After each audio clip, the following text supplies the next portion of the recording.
From my column today, it looks like Chelsea are closing in on the signing of Kai Havertz from Bayer Leverkusen. The situation's actually pretty simple. Chelsea are currently the only club ready to pay what we think would be an acceptable fee for Bayer Leverkusen.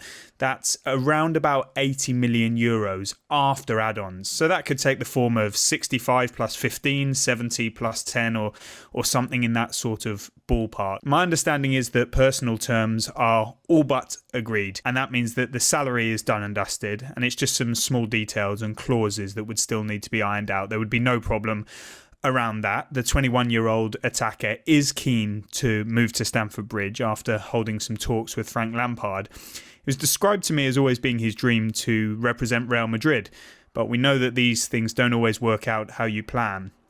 And Real Madrid have made it clear that they can't do the deal this summer from a financial point of view, needing to shift so many players out of the club and many of those players not wanting to go. And I wouldn't say that Chelsea are seen as a backup option for Havertz. It's something that he would be really enthused about. In their own right, they've presented to him a project, a vision for where he would fit into that, a youthful squad and the manager, of course, that really excites him. So I think they're going to wait a short time, he and his camp, to see if any options that aren't currently on the table come forward, in case they do have a sort of decision to make. And so will a Real Madrid style option appear? It doesn't look that way though, and it seems that Chelsea are now in the driving seat to sign another highly rated attacker for great expense, but crucially they seem pretty adept at balancing their books at Stamford Bridge. Marina Granovskaya, the director who's in charge of the transfer business, will be charged with making sure that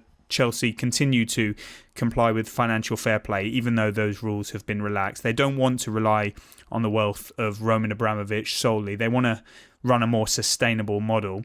And that means that we'll be seeing players leaving as well, some experienced players, and also interesting some young players. And we can talk more about all of that now because I'm joined by our Chelsea writer Liam Twomey. Into the FA Cup final, top four destiny in their own hands.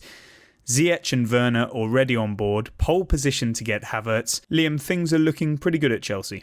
It's quite incredible when you consider, the way things looked even a week ago after the Sheffield United defeat and that limp performance and where that left Chelsea in the top four race. Now they have that distinct possibility to cap, I would say at this point, more likely than not, Champions League qualification with a major trophy in Lampard's first season. And if they are able to add Kai Havertz to Hakim, Ziyech and Timo Werner, they will have done an amazing transfer window, really, before the window even opens. It is all looking very rosy at Stamford Bridge right now. Tell us about the piece you wrote on The Athletic recently about how Kai Havertz would improve Chelsea if he was to arrive at Stamford Bridge. The piece came from the fact, really, that I hadn't actually watched a lot of Havertz, and I felt obligated, given the way things were going, to become more familiar with him. So I watched an awful lot of clips and broke down a lot of his film, a lot of his best actions for Bayer Leverkusen over the last couple of seasons to try to boil down what makes him such a special player, what makes him a unique talent, and why Europe's top clubs are all after him. And there were some really interesting things that I found, and I thought one of the things that struck me first was the way he attacks the penalty area from deep positions. It's very reminiscent of Frank Lampard, actually. It's not that difficult to see why Lampard would really like him. He's got a natural instinct for identifying space in the box, arriving at just the right time to run onto a cutback or an accurate cross. And then when he gets there, he's a very clinical, calm finisher. Remarkably so for his age, really. It's worth mentioning that, while that's maybe similar to the likes of Frank Lampard or Michael Ballack, who he's been widely compared to in Germany, neither of those players were doing what Kai Havertz has been doing at the age that he is. And that is why people are so excited about him. And then you add to that the fact that this season, under Peter Bosz, he's been deployed increasingly as a false nine, particularly since the resumption of play in the Bundesliga. And that has allowed him to showcase a different side to his game, playing a little bit more maybe with his back to goal, linking play, creating for others. And you look at his assist numbers, they're not spectacular, but if you look at the more advanced numbers, which is something else I did for the piece, He's one of the best shot creators in the Bundesliga. I think maybe the best outside of Bayern Munich and Borussia Dortmund. It's not hard to see why so many clubs would love the opportunity to build around him for the next, 5 years plus. And it seems that Chelsea have that opportunity if they want to take it. Chelsea's interest has been well documented for a while, but it was really after the DFB Cup final that things started to gather pace. That was on the 4th of July. Leverkusen's defeat in that game was followed by Havertz confirming to the club definitively that he wanted to move on and pursue his career elsewhere this summer and not wait any longer. He doesn't want to play in the Bundesliga anymore, so that's why we mentioned Real Madrid, but Chelsea really coming to the fore. And they seem to be taking advantage of a market that's particularly difficult for a number of clubs in the midst of the coronavirus pandemic.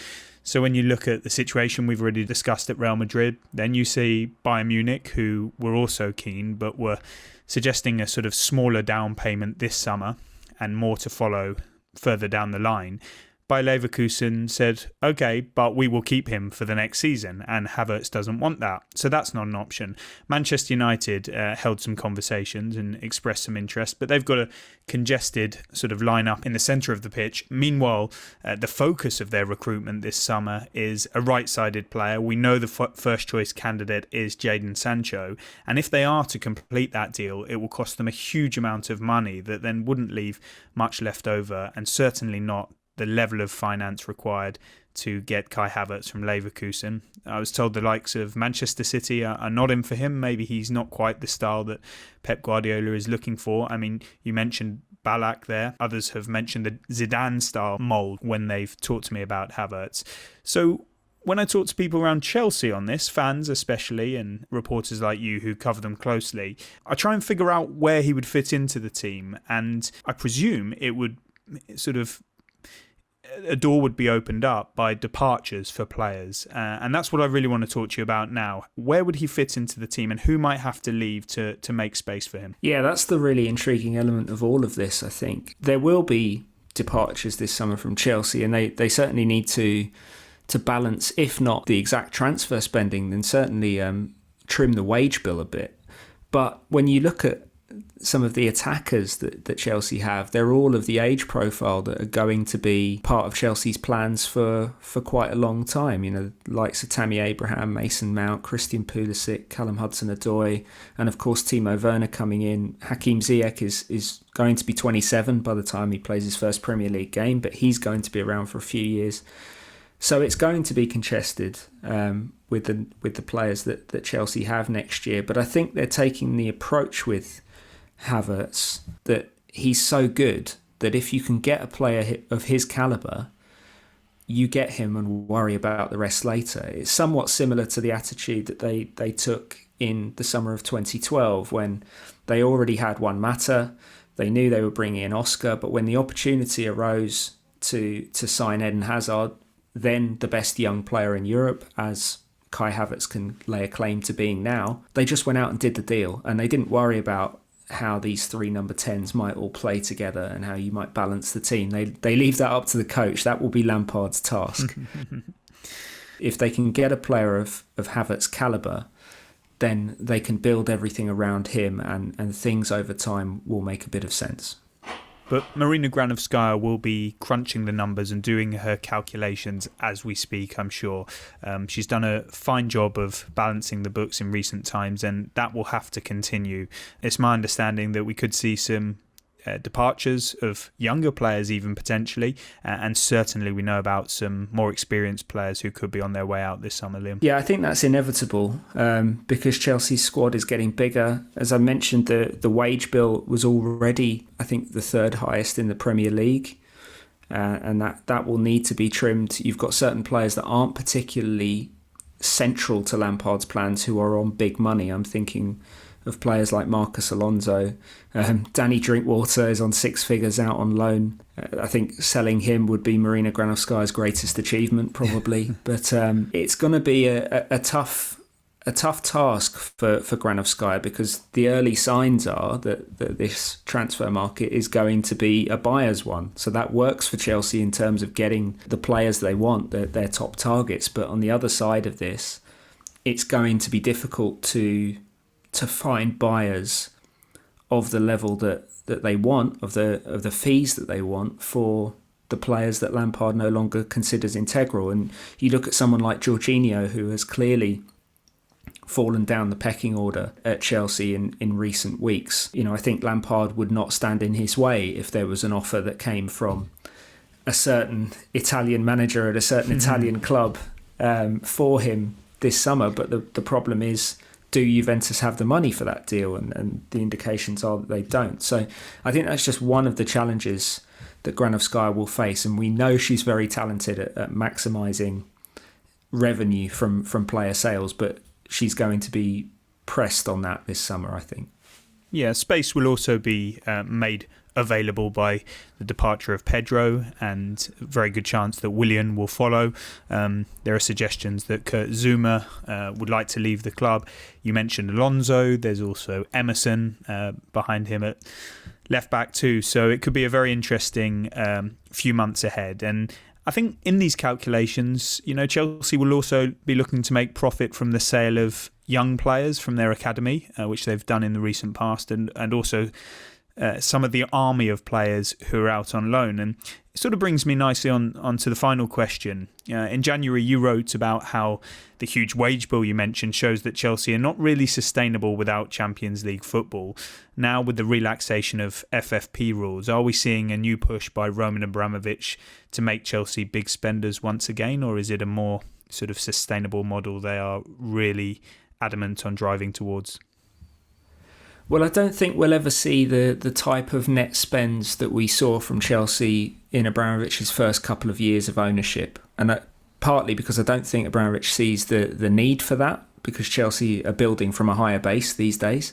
But also because I don't think he sees necessarily the value in that, because the top end of the transfer market has been in recent years so much more competitive with Manchester City, with PSG. City, of course, we're expecting to continue to be aggressive now that they've been victorious at CAS. But Chelsea have traditionally been very good at identifying unique opportunities in the transfer market, and when they do so, moving quickly to take advantage of them. And I mentioned the example of Hazard in 2012. Obviously, you know, signing N'Golo Kante, Diego Costa, Cesc Fabregas, making the most of release clauses, moving quickly when they get an indication that quality players want to come to them. And they recognise this summer is difficult for a lot of their rivals. And that means they have an opportunity at a player like Kai Havertz, at a player like Timo Werner, that they wouldn't otherwise have. And this is Chelsea building on what they do best in the transfer market, which is seeing these opportunities and moving quickly to capitalise on them. Well, this feels like a bit of a blue day for Chelsea, but they'll be put to the test at Anfield on Wednesday night, and then, of course, a crucial final game of the season next weekend, and then it's on to the FA Cup final. So, Liam, thanks very much for your time, and I suspect you'll be a busy guy in the coming weeks. I suspect so too. Thanks, David. There's plenty more to read from Liam over on The Athletic, and you can hear more from him on our Chelsea podcast, Straight Outta Cobham.